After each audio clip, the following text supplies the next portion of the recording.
नमस्कार, किसान समाचार में आप सभी का स्वागत है। सबसे पहले मुख्य समाचार। केंद्रीय कृषि मंत्री शिवराज सिंह ने आज लोकसभा में कहा, किसानों की हालत पहले थी बहुत खराब, लेकिन इस सरकार ने उनके लिए किए कई प्रयास, जिसके कारण अब उनकी स्थिति में लगातार हो रहा है सुधार। फसल बीमा योजना के तहत बड़े पैमाने पर किया गया भुगतान।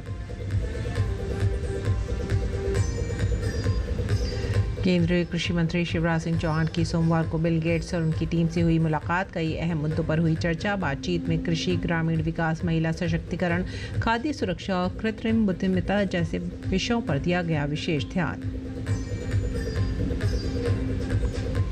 हरियाणा के मुख्यमंत्री नायब सिंह ने सोमवार को पेश किया बजट। धान की खेती छोड़ने वाले किसानों को 8,000 रुपये प्रति एकड़ की दर से अनुदान की घोषणा। हिमाचल प्रदेश के मुख्यमंत्री सुखविंदर सिंह सुक्खू ने अपने बजट में की मक्का का MSP 30 से बढ़ाकर 50 रुपये और गेहूं का 40 से 60 रुपये करने की घोषणा। केंद्रीय स्वास्थ्य राज्य मंत्री अनुप्रिया पटेल ने सोमवार को नई दिल्ली में इंडो पैसिफिक क्षेत्र के लिए महामारी की तैयारी पर क्वाड कार्यशाला का किया उद्घाटन। 3 दिन की इस कार्यशाला में वन हेल्थ दृष्टिकोण के तहत मानव, पशु और पर्यावरण स्वास्थ्य पर रहेगा फोकस। खबरें अब विस्तार से। केंद्रीय कृषि मंत्री शिवराज सिंह ने आज लोकसभा में कहा कि किसानों की हालत पहले बहुत खराब थी, लेकिन इस सरकार ने उनके लिए कई प्रयास किए हैं, जिसके कारण अब उनकी स्थिति में लगातार सुधार हो रहा है। कृषि मंत्री ने कहा कि फसल बीमा योजना के तहत बड़े पैमाने पर भुगतान किया गया। किसानों की हालत एक दशक पहले बहुत खराब थी, लेकिन इस सरकार के आने के बाद एक नहीं अनेकों उपाय प्रधानमंत्री नरेंद्र मोदी जी के नेतृत्व में किए गए हैं, जिसके कारण किसानों की हालत लगातार सुधर रही है। उत्पादन बढ़ाना, उत्पादन की लागत घटाना, उत्पादन का उचित मूल्य देना, प्राकृतिक आपदा में भरपाई करना, जिसका सवाल माननीय सदस्य ने पूछा है, प्रधानमंत्री फसल बीमा योजना, कृषि का विविधीकरण, प्राकृतिक खेती का मिशन, ऐसे अनेक कदम उठाए गए हैं। और मैं आपके माध्यम से सदन को बताना चाहता हूं, प्रधानमंत्री फसल बीमा योजना के अंतर्गत 32,475 करोड़ रुपए का प्रीमियम किसानों से एकत्रित किया गया और उसके बदले में 19 करोड़ 59 लाख किसान आवेदनों को 1,72,318 करोड़ रुपए के दावों का भुगतान किया गया, जो किसानों से एकत्रित किए गए प्रीमियम से 5 गुना अधिक है। कृषि मंत्री ने कहा कि नरेंद्र मोदी सरकार ने किसानों को खाद पर 1,95,000 रुपया सब्सिडी के तौर पर देने का काम किया है। उन्होंने कहा कि हम ICR के माध्यम से किसानों को बीज देने का काम कर रहे हैं। इसके अलावा भी सूक्ष्म सिंचाई योजना, कृषि का मैकेनाइजेशन जैसे बहुत से प्रयास किए जा रहे हैं। मैं बधाई दूंगा प्रधानमंत्री नरेंद्र मोदी जी को। 1,95,000 करोड़ रुपया फर्टिलाइजर की सब्सिडी किसानों को देने का काम इस सरकार ने किया है। प्रधानमंत्री फसल बीमा योजना का विवरण मैंने अभी माननीय अध्यक्ष महोदय दिया है। सूक्ष्म सिंचाई योजना है, नए उन्नत बीज हम ICR के माध्यम से तैयार करके किसानों को देने का प्रयास कर रहे हैं। कृषि का मैकेनाइजेशन है, जब नुकसान हो जाए तो उसकी भरपाई का प्रावधान है। कृषि का विविधीकरण है, फलों की खेती, फूलों की खेती, सब्जियों की खेती, औषधि खेती, मसालों की खेती, पशुपालन, मछली पालन, मधुमक्खी पालन, कृषि वानिकी, इतने काम किए हैं कि आज किसान की हालत लगातार ठीक होती चली जा रही है। और मैं माननीय आपके माध्यम से माननीय सदस्य को आश्वस्त करना चाहता हूं, मोदी जी के नेतृत्व में किसानों की हालत ठीक करने में ये सरकार कोई कसर नहीं छोड़ेगी। केंद्रीय कृषि मंत्री शिवराज सिंह चौहान ने बिल गेट्स और उनकी टीम के साथ कई अहम मुद्दों पर चर्चा की। बातचीत में कृषि, ग्रामीण विकास, महिला सशक्तिकरण, खाद्य सुरक्षा, कृत्रिम बुद्धिमत्ता जैसे विषयों पर विशेष ध्यान दिया गया। उन्होंने बताया कि गेट्स फाउंडेशन इन क्षेत्रों में वैश्विक स्तर पर कार्य कर रहा है और भारत में भी सहयोग को लेकर सहमति बनी है।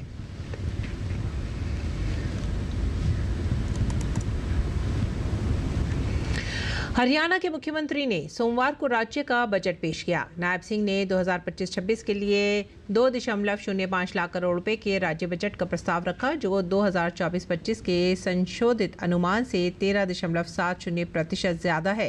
प्रदेश के बजट में किसानों तथा कृषि सहयोगी धंधों को बढ़ावा देने के लिए कई योजनाओं का ऐलान किया गया है।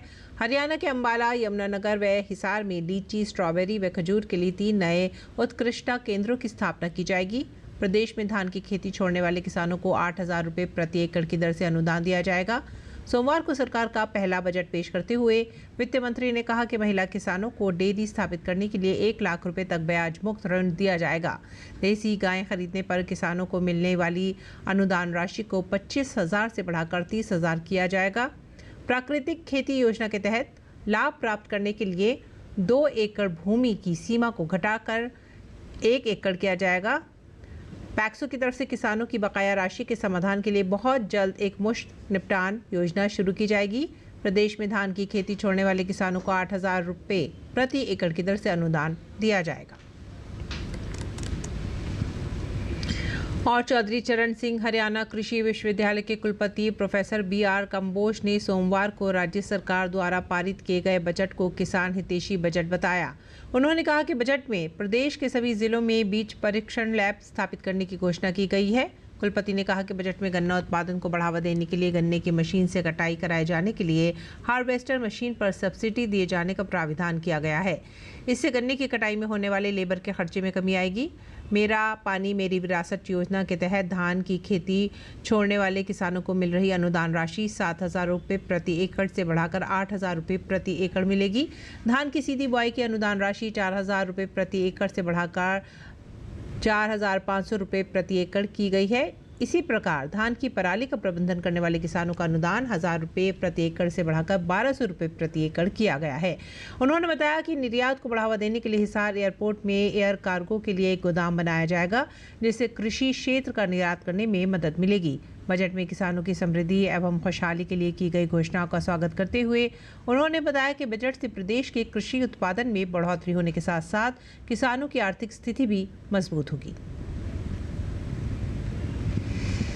अगली खबर हिमाचल से। हिमाचल प्रदेश मुख्यमंत्री सुखविंदर सिंह सुक्खू अपने कार्यकाल का तीसरा बजट पेश किया है। बजट पेश करते हुए उन्होंने कहा कि राज्य सरकार प्रदेश को नेचुरल और ग्रीन हिमाचल बनाने के लिए कृत संकल्प है। प्रदेश में 1 लाख नए किसानों को प्राकृतिक खेती से जोड़ने का लक्ष्य रखा गया है।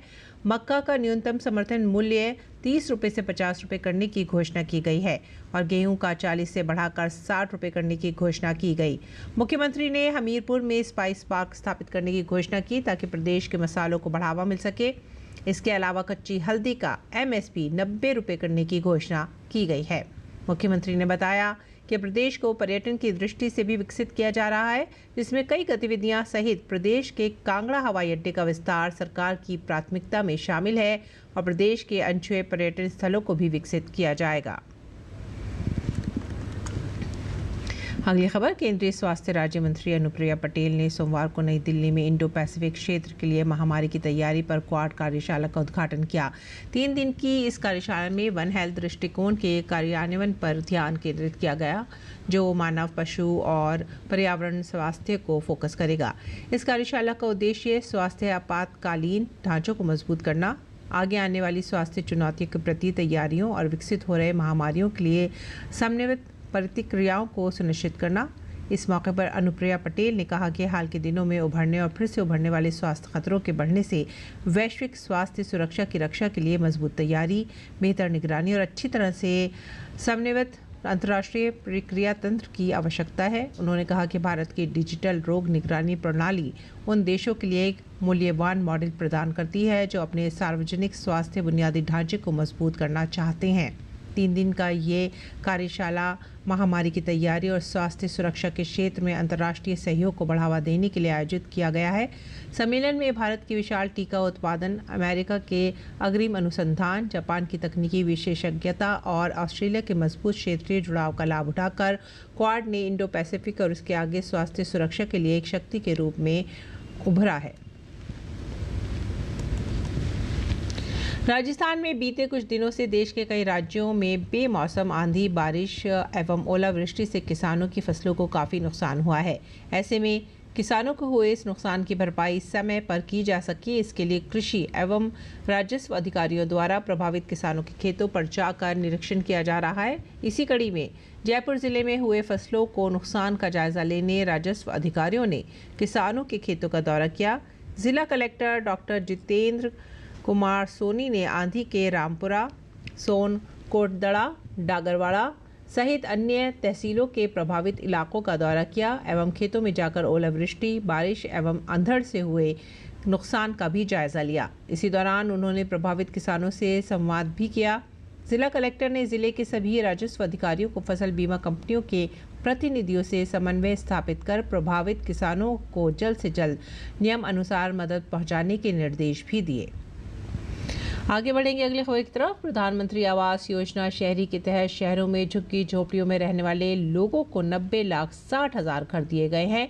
केंद्र सरकार ने संसद में बताया कि इस योजना के तहत मंत्रालय ने कुल 118,64,000 मकानों को मंजूरी दी गई है, जिनमें से 112,46,000 मकानों का निर्माण कार्य शुरू हो चुका है और स्वीकृत घरों को पूरा करने के लिए योजना की अवधि 31 दिसंबर 2025 तक बढ़ा दी गई है। सरकार द्वारा सोमवार को संसद में कहा गया है कि 3 मार्च 2025 तक प्रधानमंत्री आवास योजना शहरी के तहत शहरों में झुग्गी झोपड़ियों में रहने वाले लोगों को 90.60 लाख घर दिए गए हैं।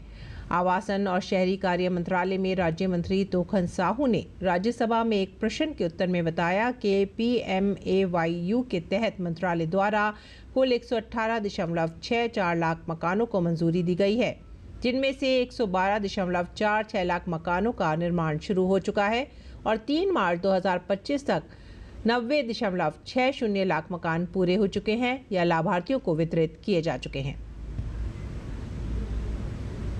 और आइए बात करते हैं मौसमी खेती की। किसान इस मौसम में कैसे रखें अपनी खेती का ख्याल, देखते हैं। नमस्कार, आप देख रहे हैं डीडी किसान। मैं हूं AI कृष और आज हम भारत के विभिन्न राज्यों में होने वाली खेती किसानी से संबंधित सलाहों के बारे में पूरी जानकारी देंगे। झारखंड के किसान गेहूं की फसल की समय अनुसार सिंचाई करें। राजस्थान में किसान सरसों की पकी फसलों की कटाई कर लें। यहाँ इस मौसम में कद्दू वर्गीय सब्जियों की बुवाई की जा सकती है। गुजरात के किसान सरसों, जीरा और गेहूं की पकी फसलों की कटाई कर लें।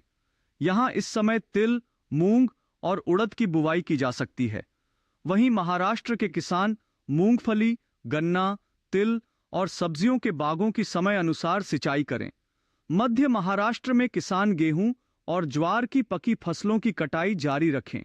साथ ही यहाँ के किसान अंगूर की पकी पौध की तुड़ाई भी कर लें। महाराष्ट्र के मराठवाड़ा में किसान गेहूं, ज्वार, अदरक और हल्दी की पकी पौध की कटाई और खुदाई का काम कर लें। विदर्भ के भी किसान ज्वार, गेहूं, कुसुम, सरसों और हल्दी की पकी पौध की कटाई और तुड़ाई का काम कर लें। कर्नाटक के किसान गेहूं और सभी खड़ी सब्जियों की समय अनुसार सिंचाई करें। वहीं उत्तरी आंतरिक कर्नाटक में किसान गेहूं, मिर्च और अरहर की पकी पौध की कटाई और तुड़ाई का काम कर लें। कर्नाटक के दक्षिण आंतरिक कर्नाटक के किसान लोबिया और सूरजमुखी की पकी फसलों की कटाई जारी रखें। वहीं तटीय कर्नाटक में इस मौसम में सभी चारा फसलों की बुवाई की जा सकती है। आंध्र प्रदेश में किसान मूंग, उड़द और तिल की पकी फसलों की कटाई कर लें। केरल में किसान केले और नारियल के पौधों की आवश्यकता अनुसार सिंचाई कर लें। तमिलनाडु के किसान कपास और मिर्च की पकी पौध की तुड़ाई कर लें। इसी तरह कृषि और किसानों से जुड़ी हर महत्वपूर्ण जानकारी के लिए हमारे साथ जुड़े रहिए और देखते रहिए डीडी किसान। धन्यवाद।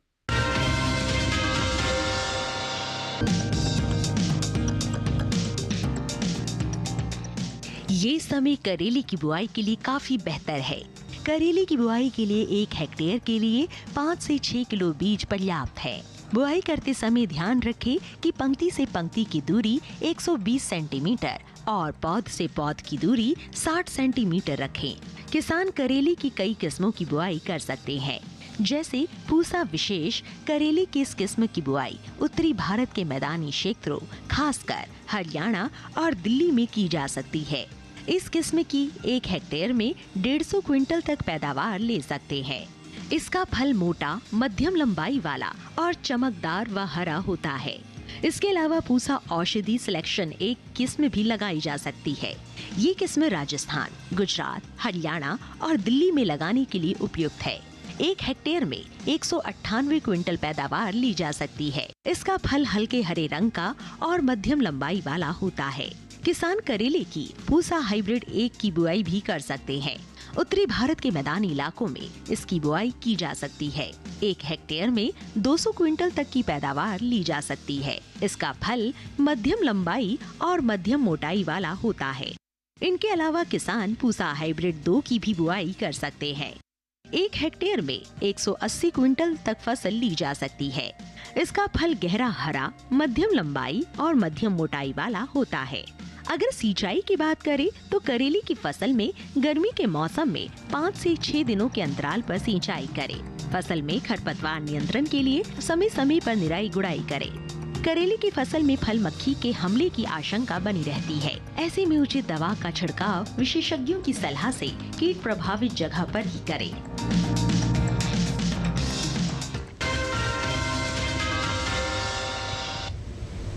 समय पर दवा का छिड़काव करने से आम की अच्छी पैदावार हो सकती है। यदि आम के मंजर पर सही समय पर दवा का छिड़काव नहीं किया जाता तो मंजर काले पड़ने लगते हैं और सूख कर झड़ जाते हैं। यही बात बिरसा कृषि विश्वविद्यालय BAU के फल उद्यान विभाग के वैज्ञानिक डॉक्टर अब्दुल माजिद अंसारी ने सोमवार को बताई। उन्होंने बताया कि मंजर पर 2 तरीकों की दवा का छिड़काव किसानों को करना चाहिए। इसमें सबसे पहले इमाडिक्लोप्रिड और बाद में प्रोफेनोफास नामक दवा शामिल हैं। उन्होंने बताया कि दवा के छिड़काव का सही समय तब है जब आम को मंजर की कली निकलने लगे और उसके बाद दूसरी बार जब फल सरसों के दाने के आकार का हो जाए, तब किसान प्रोफेनोफास नाम का दवा छिड़काव कर सकते हैं। उन्होंने बताया कि एक ही दवा का बार बार उपयोग नहीं करना चाहिए, बल्कि दवा बदल बदल कर इस्तेमाल करने से फसल अच्छी होती है। डॉक्टर अंसारी ने बताया कि इस बार आम के पेड़ों पर बहुत बढ़िया मंजर लगे हैं और उम्मीद है कि झारखंड में भी आम की अच्छी फसल होगी। और आइए अब जानते हैं मंडी भाव।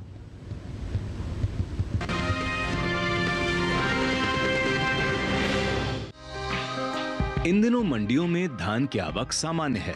भाव पर नजर डालें तो एगमार्क नेट के मुताबिक देश की अलग अलग मंडियों में धान के भाव कुछ इस प्रकार रहे। गुजरात की दाहोद मंडी में 15 मार्च को धान का भाव रहा 1900 रुपए। 17 मार्च को इसके भाव में कोई बदलाव नहीं हुआ और धान की कीमत 1900 रुपए पर बनी रही। कर्नाटक की शिमोगा मंडी में भी स्थिर भाव का सिलसिला जारी रहा। यहाँ दोनों दिन यानी 15 और 17 मार्च को धान का भाव 2350 रुपए पर टिका रहा। उत्तर प्रदेश की लखीमपुर मंडी में इस दौरान धान के भाव में बढ़त दर्ज की गई। यहाँ 15 मार्च को धान के सौदे 2180 रुपए पर हुए। 17 मार्च को यहाँ इसका भाव 40 रुपए उछलकर 2220 रुपए पर पहुँच गया। वहीं राज्य की बदायूं मंडी में 17 मार्च को धान का भाव 2150 रुपए रहा, जबकि धान का कटोरा कहे जाने वाले राज्य छत्तीसगढ़ की तखतपुर मंडी में धान का कारोबार 1900 रुपए पर हुआ। बात धान की पैदावार की करें तो घरेलू स्तर पर इस साल धान की खरीफ पैदावार में बढ़त देखने को मिल सकती है। हाल ही में कृषि मंत्रालय की ओर से दूसरे अग्रिम अनुमान को जारी किया गया है, जिसके मुताबिक देश में खरीफ धान की उपज साल 2024-25 के दौरान 1206,79,000 टन होने का अनुमान जताया गया है, जो साल 2023-24 के 1132,59,000 टन की तुलना में वृद्धि को दर्शाता है।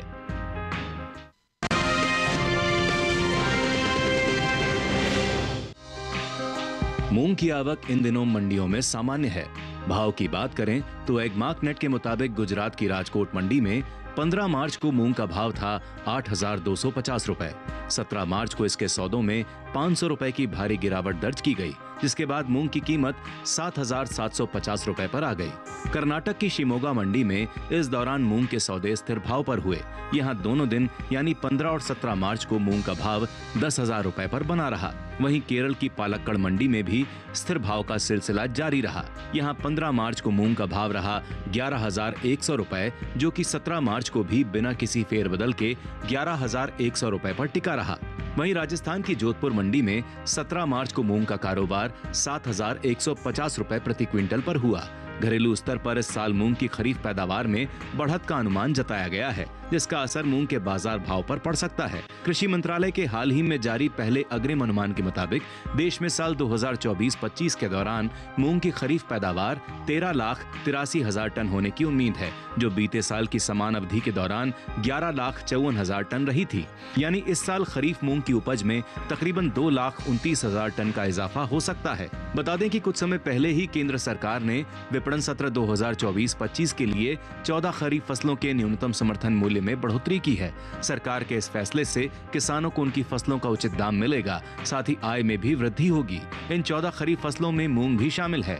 मूंग की एमएसपी साल 2023-24 के दौरान आज 8,558 रुपए प्रति क्विंटल थी, जिसे साल 2024-25 के दौरान 124 रुपए बढ़ाकर 8,682 रुपए प्रति क्विंटल तय किया गया है।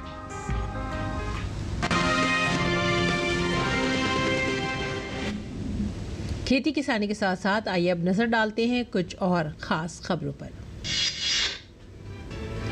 अमेरिका की राष्ट्रीय खुफिया निदेशक तुलसी गबार्ड ने रायसीना डायलॉग में कहा कि भारत और अमेरिका के बीच साझेदारी दशकों से मजबूत है। तुलसी गबार्ड ने कहा कि राष्ट्रपति ट्रंप और प्रधानमंत्री मोदी के नेतृत्व में दोनों देशों के बीच साझेदारी बढ़ती रहेगी और मजबूत होती रहेगी। अमेरिका की राष्ट्रीय खुफिया विभाग के निदेशक तुलसी गबार्ड ने कल प्रधानमंत्री नरेंद्र मोदी से मुलाकात की। प्रधानमंत्री मोदी ने उन्हें गंगा जल भेंट किया। ये जल महाकुंभ के दौरान लिया गया था।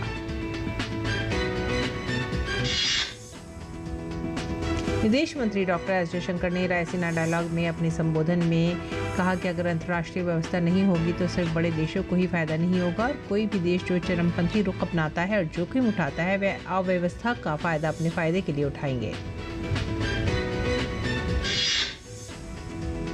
न्यूजीलैंड के प्रधानमंत्री ने सोमवार को रायसीना डायलॉग में संबोधन किया। उन्होंने प्रधानमंत्री नरेंद्र मोदी के नेतृत्व की सराहना की। न्यूजीलैंड के प्रधानमंत्री ने कहा कि आज सुरक्षा के बिना संपन्नता हासिल नहीं की जा सकती। प्रधानमंत्री नरेंद्र मोदी और न्यूजीलैंड के प्रधानमंत्री क्रिस्टोफर लक्सन ने गुरुद्वारा रकाबगंज साहिब जाकर मत्था टेका। रकाबगंज साहिब सिखों के नवे गुरु श्री गुरु तेग बहादुर साहिब जी की शहादत का प्रतीक है। पुर्तगाल के संसदीय प्रतिनिधिमंडल ने राज्यसभा के उपसभापति हरिवंश से संसद भवन में बैठक की। पुर्तगाल का संसदीय प्रतिनिधिमंडल उपाध्यक्ष मार्कोस पेरेस्ट्रोलो के नेतृत्व में बैठक में शामिल हुआ। देश में लोकसभा के साथ साथ सभी विधानसभाओं के चुनाव कराने पर विचार के लिए गठित संयुक्त संसदीय समिति की दूसरी बैठक संसद भवन परिसर में संपन्न हुई। नागपुर में कल रात भड़की हिंसा के बाद हालात अब काबू में हैं। हिंसा में करीब 30 पुलिसकर्मी घायल हुए हैं और करीब 50 लोग हिरासत में लिए गए हैं। नागपुर देहात से अतिरिक्त बल नागपुर शहर में बुलाया गया है। साथ ही केंद्रीय पुलिस बल की भी शहर में तैनाती की गई है। केंद्रीय मंत्री सुकांत मजूमदार निर्वासित बांग्लादेशी लेखिका तस्लीमा नसरीन के मामले को लेकर पश्चिम बंगाल सरकार पर हमला बोला है। उन्होंने कहा कि पश्चिम बंगाल सरकार मुसलमानों से डर रही है। छत्तीसगढ़ के बीजापुर जिले में 19 माओवादियों ने आत्मसमर्पण किया है। इनमें से एओबी डिवीजन एवं पामेड़ एरिया कमेटी के 9 माओवादियों पर 28 लाख रुपए का इनाम रखा गया था। सूचना और प्रसारण मंत्रालय की प्रमुख पहल वेव्स के तहत एक्सआर क्रिएटर हैकाथन का आयोजन वेव्स लैब द्वारा किया जा रहा है। इनोवेटर्स की एक टीम भारत के पहले social argumented reality AR app Near को विकसित कर रही है। इसी के साथ ही आप हमारी पूरी टीम को दीजिए आज्ञा। नमस्कार।